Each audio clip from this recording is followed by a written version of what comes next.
Hello and welcome to Projector, and on this episode we dare to go back to the Overlook Hotel in Stephen King's sequel to The Shining, Dr. Sleep. Danny Torrance, played by Ewan McGregor, continues to be haunted by the events that occurred over 30 years ago in the Overlook Hotel, turning to drink to try and control the visions from his shining powers. Danny moves to Fraser, New Hampshire to try and make a fresh start and conquer his addiction, and whilst there has a long-distance telepathic connection with a kid called Abra, played by Kylie Curran, who has powerful shining powers of her own. But Abra's powers have also caught the attention of the True Knot, led by Rebecca Ferguson's Rose the Hat, a group who feed on children with shining powers to keep from aging. Dr. Sleep is based off Stephen King's 2013 book of the same name, which is of course a belated sequel to The Shining, the latter of which was famously adapted to film back in 1980 by Stanley Kubrick in one of the most celebrated horror movies of all time. In fact, many of the things that we come to recognise most about The Shining actually come from the Kubrick movie, not from the source material, so there is an argument that the film has superseded the book somewhat. Nevertheless, when The Shining first opened, it got mixed reviews, and Stephen King himself was not a fan of the Kubrick film, claiming that he thought that Kubrick misunderstood his book and made significant key changes. King actually went and did his own adaptation, a mini-series in 1997 that was much closer to his book, but also much less well received, and I've got to be honest, Mr. King, I think Kubrick had the right idea by dropping the topiary animals. Nevertheless, over the years, the Kubrick film's stature has only grown. Now, I don't think it's the best Kubrick movie. There are elements of it that I disagree with. I do think that the US version is too long. I think that Jack Nicholson is probably a little bit miscast and a little bit too hammy in spots, but in terms of its direction and building that kind of claustrophobic atmosphere, it's very, very well done, and it's easy to see why it became so iconic. So obviously, anyone trying to follow in those footsteps was obviously going to have a lot to live up to, but you knew as soon as King published that sequel, Hollywood couldn't resist adapting it. Enter director Mike Flanagan, best known for Oculus and fellow Stephen King adaptation Gerald's Game, as well as hot off the Netflix series The Haunting of Hill House. And Flanagan's task here would be formidable for anyone. Not only does he have to follow one of the most revered directors of all time, but also he has to adapt a Stephen King book to the screen, which would be challenging for anyone, as well as trying to combine it with the very different Kubrick film at the same time. And in a year filled with Stephen King adaptations, Dr. Sleep is arguably the best of them. It succeeds at this much more than you might anticipate, but that doesn't mean it doesn't come up with a few faults of its own. Dr. Sleep picks up where the original Shining left off. Literally, it begins in 1980 with Danny as a young boy having recently survived his ordeal, but still haunted by the ghosts from it. And what this allows it to do is that it allows it to recreate the visual iconography of the Kubrick film, which is done in meticulous detail, but with brand new actors. There isn't any footage from the Kubrick Shining here. Carl Lumbly, in particular, does a very good job of channeling Scatman Crothers in the role of Dick Halloran, who still appears to Danny as a mentor figure all throughout this movie. And certainly it establishes that connection with the earlier film, as well as the fact that the score has many of the same traits, particularly that very distinctive heartbeat sound effect. But that's only in the first few minutes. Once it moves past that, it becomes very clear that Dr. Sleep is its own thing, but there are many themes here that continue those that were in The Shining. In particular, the idea of alcoholism and addiction, something that King has wrestled with in his own life many, many times and pops up in his stories even more so. So when we meet Danny in 2011, he's very much at his lowest ebb. He's fallen into drink and drugs because he doesn't know how to handle his powers. He's trying to essentially block them out as best as he can, but he's reaching a point where he simply cannot go any lower.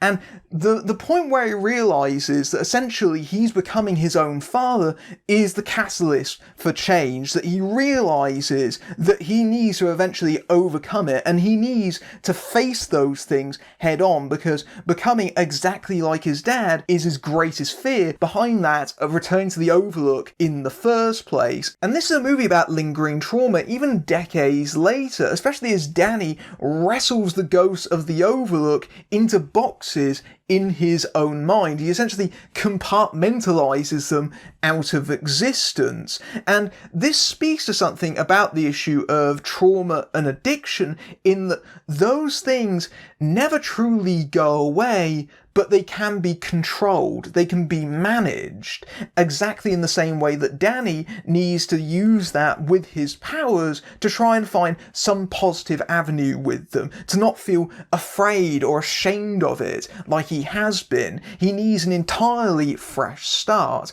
and McGregor does an extremely good job portraying that on screen. Obviously, he's no stranger to portraying addicts, given that he of course starred in Trainspotting, and it helps that Flanagan's first act takes its time with the characters. Like the Kubrick film, at least in its original US edit, this is about 2.5 hours long, so there's actually a fair bit of time before the story really gets going, but this allows a lot of room to really get reacquainted with Danny and get to know him as a character, more so than perhaps he was in the original Shining. He was just a boy here. Now we get to see the full and complicated man that he grew up to be. And McGregor, even when the character is doing the darkest things, is still likeable. He's still engaging as a character. But if it wasn't already clear, this is a very different film to The Shining. Instead of being this claustrophobic survival horror centering on 3 or 4 characters,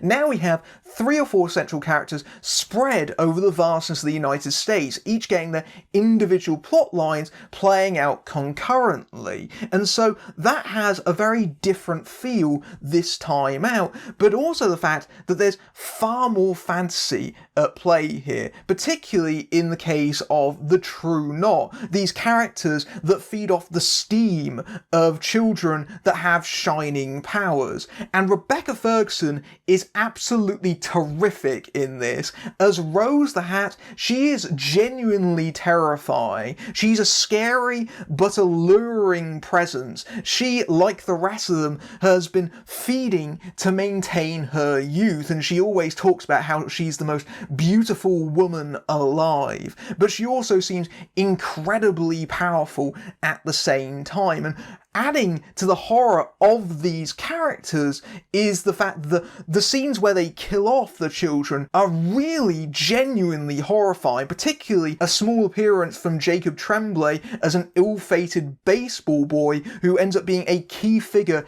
in the plot, but nevertheless his on-screen murder is graphic and very prolonged and extremely disturbing, and only adds to the sense of danger that these characters imbue on screen. They really do have a sense of presence about them. But it's also an identification of the fact that King's book goes into some very unusual directions, and certainly I think that audiences expecting this to be a complete direct follow-on from the Kubrick film might have a hard time reconciling that with the tone of Dr. Sleep that has these elements in here that are far more overtly supernatural than Kubrick's movie, which dialed down those elements from the source material. A lot of the time in the Kubrick film, it was meant to be ambiguous. You were never quite sure if it was just going on in the characters' heads, where the seclusion had truly got to them. Obviously, over the course of the film, we realise that there is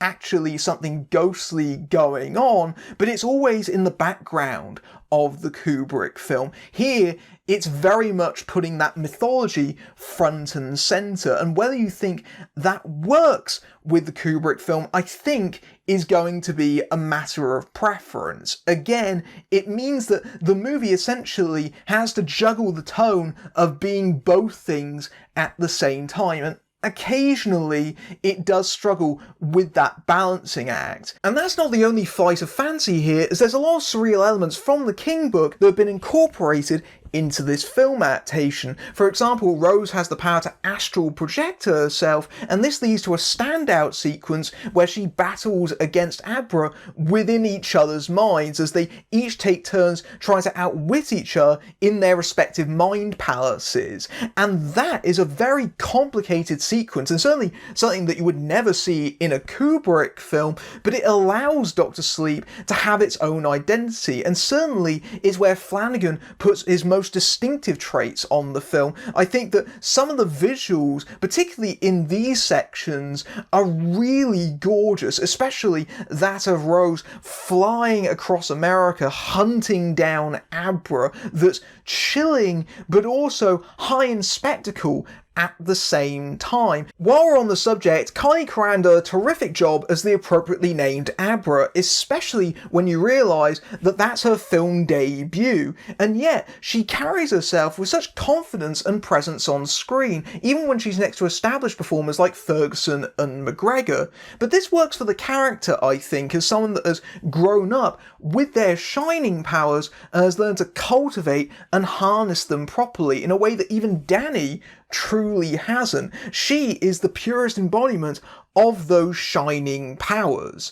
And in any other hands, this character could have potentially become a prop. She's essentially someone that has to be rescued by Danny from the people that are hunting her, and yet she's given agency in the story. In fact, once she truly enters the film, roughly around halfway through as it goes into its 2018 segment, she genuinely becomes the main character, and certainly that's when the story starts kicking into gear properly, and she carries this film on her shoulders a lot of the time and does a remarkable job, and it's a genuinely great performance. I think we're going to be seeing a lot more of her in the future. But whilst this film is indeed very fantastical, what Flanagan does is try to keep it as human and grounded as possible, again going back to the pacing which puts character first, but also in the way these things collide in relatively mundane settings. For example, there's a sequence where Rose and Abra confront each other, and it's actually taking place while Rose is shopping for groceries in a supermarket. If that doesn't start the dichotomy, I don't know what does. But there's also the fact that death and mortality is a major theme here. Danny manages to find some level of solace working at a hospice, talking to people who are about to die and using his powers. And this is perfect for Danny because it allows him to come to terms with himself and his own fears of death, which likely stem from the Overlook, but also the fact that his powers show him when people are about to die. He can see flies buzzing around their faces, and it frightens him.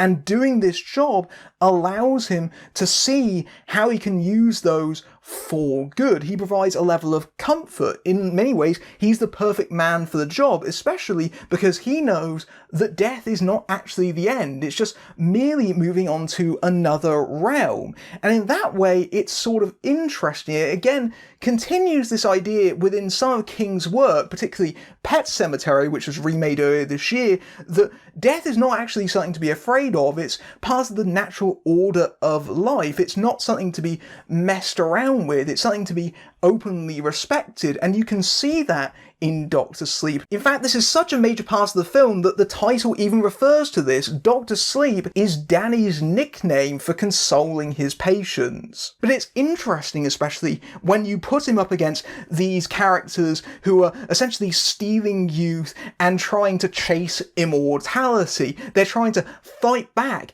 against death as best they can, and these characters feel even more villainous because they're upsetting the natural order. Unfortunately, Flanagan's screenplay starts to falter as it goes along. I think he generally does a very good job of adapting the first 2/3 of the book, streamlining it down and eliminating some of King's biggest eccentricities and oddities. For example, the fact that the first half of this film largely takes place in 2011 instead of 2001 means that Abra doesn't first manifest her powers by predicting 9/11, thankfully. But as the film goes into its last act, that's where the most substantial changes delay, some of which are understandable and some of which are less so. For example, the film puts a lot of time in building up the True Knot as a threatening presence, and then I found myself distinctly underwhelmed. There's a key decision here that's changed, and admittedly, this was a fault in the novel. There's something that happens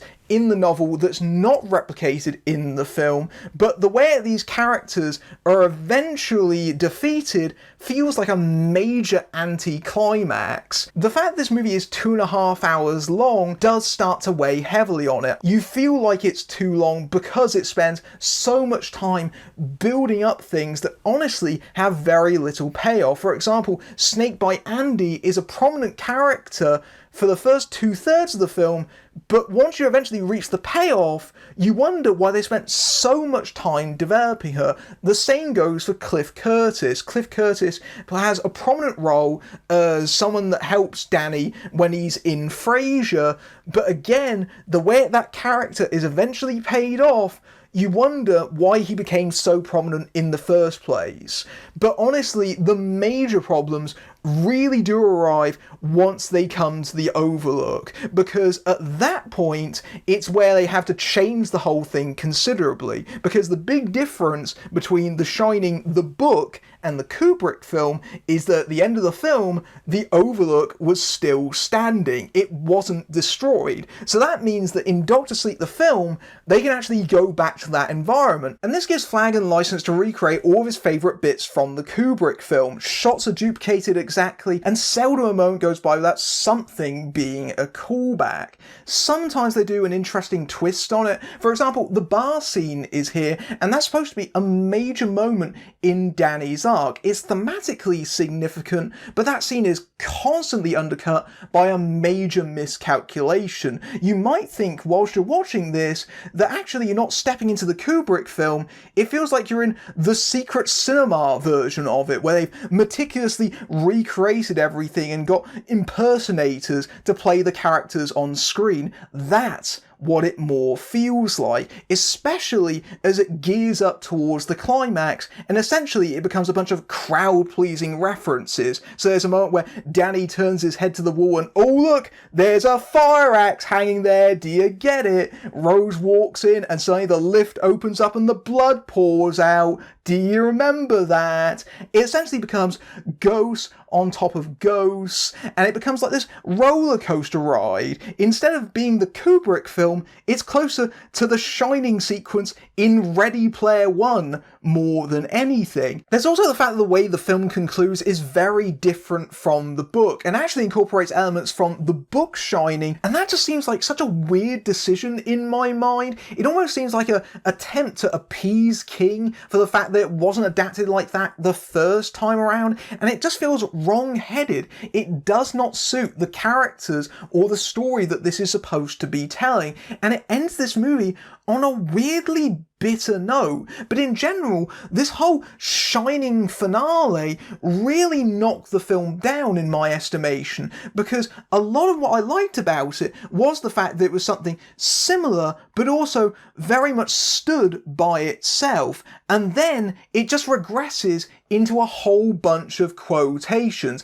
And if I want that, I can just watch The Simpsons shinning segment. It's pretty obvious to say that Dr. Sleep is not exactly Kubrick. It's also pretty wrong-headed too, because that's not what Flanagan's trying to do here. He's trying to put his own stamp on a very different King story, and on that level, he succeeds to a certain extent. Is this a match for The Shining? Not really. It's in much the same way as 2010 is not quite up to the level of 2001. It's no masterpiece, but it's entertaining. Does it work as a continuation of The Shining? I think that'll vary from audience member to audience member, but for me, it did, and I like the fact that it was so character focused and put that very much at the forefront, but I also know that'll disappoint people coming into this expecting a pure horror movie, and I think that the scares are maybe a little bit lighter on the ground than they really should be. I just wish that they didn't take an axe to it in the final third by cramming in all those references and callbacks, because honestly, before then, it was something ambitious. It falls apart largely because it's haunted by the ghost of its own past. Dr. Sleep is ironically at its best when it keeps its distance from The Shining, telling a very different story within the same world. Although the more overtly supernatural tone means that it doesn't entirely mesh with Kubrick's ambiguous and contained adaptation, it still feels like a continuation in how it explores lingering trauma through Danny managing his addiction and powers, as well as themes of mortality aided by a solid turn from Ewan McGregor. However, many of the scares come from a chilling turn by Rebecca Ferguson, and Kylie Curran makes an impressive film debut in the role of Abra. Mike Flanagan takes his time building the characters in a slow start as he gradually ties the plot lines together. Unfortunately, his screenplay falls apart in the last third, especially once we reach the Overlook, becoming just a series of references to Kubrick's film in an underwhelming conclusion. Dr. Sleep is a messy but decent attempt at trying to follow one of the most iconic horror films of all time, even if it doesn't really match it. If you like this review, then use your shine over at my Patreon, where you can see my reviews early among other perks, including access to my Discord server. But until next time, I'm Matthew Buck, fading out.